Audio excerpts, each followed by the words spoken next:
As Portlanders are grappling with record crime and a sprawling homeless crisis, people are wondering who to vote for to serve on Portland City Council. Portland's been through hell in the last 3 years.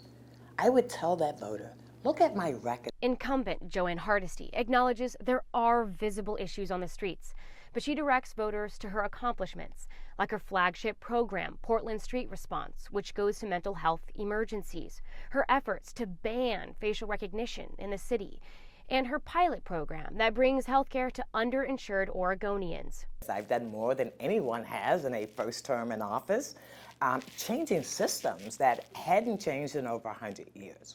While campaigning and door knocking, she says people tell her they're concerned about crime, the lack of investigation, a rising homeless population, and garbage.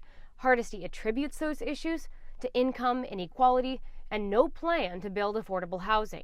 So then what are your plans to, within the charter that we have right now, to try and help address those two things that you're hearing the most? I will continue to use my bureaus in ways that actually reduces gun violence and violence in general in the community.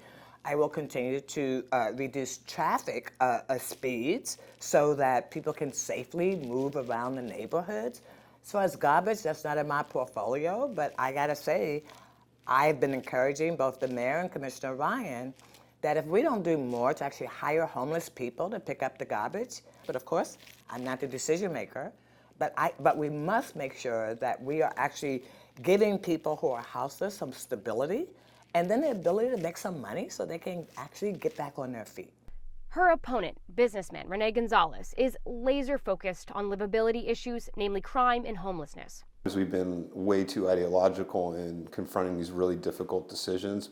To improve safety, he says it will require supporting and staffing the police bureau. There was some good intentions behind the defund police movement, but we cut $15 million from the police budget at the height of the pandemic, height of social strife. This is a horrific mistake. The concern of over-policing minorities, he says, turned into high homicide rates in our Black and brown communities. Good intentions, bad execution. As for petty crime, Gonzalez wants to reinstitute a court in the city of Portland to prosecute misdemeanors without the dependency on Multnomah County. It could be a really effective way to interrupt some of the cycles of criminality, and with some particular property crimes in mind: catalytic converter thefts, car thefts, some of the low-level vandalization that is really having a corrosive and just really depressing impact on the city. He believes this kind of chronic theft is a means for some to pay for their addiction. He thinks a municipal court can interrupt that cycle and drive people with substance abuse disorders to addiction services. As major proposals come from the mayor's office on the homeless crisis, the two candidates diverge on their stance on sweeps and unsanctioned camping. Hardesty says sweeps don't work. Campers return within days. Gonzalez says he'll support the movement within City Council to be more direct and urgent about it. I have some questions from viewers, so I'm going to read them verbatim. As a taxpayer, I feel forgotten.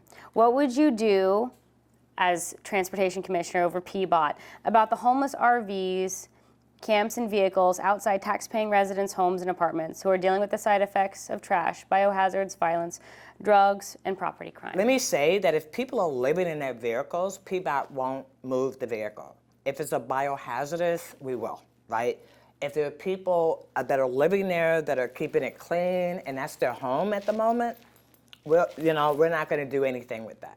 So what I would say to that neighbor is we have to make sure that the police are doing their job. We have to make sure PBOT is doing their job, and we have to be better coordinated. My answer to taxpayers, I'll do everything in my power to get those RVs moving. And some of them are environmental hazards all by themselves. They're aggregating all kinds of illegal activities. Sometimes it's not just the person in the RV, but some of the other behaviors that go on around it. And it's not fair. Ballots and this race are now in voters' hands.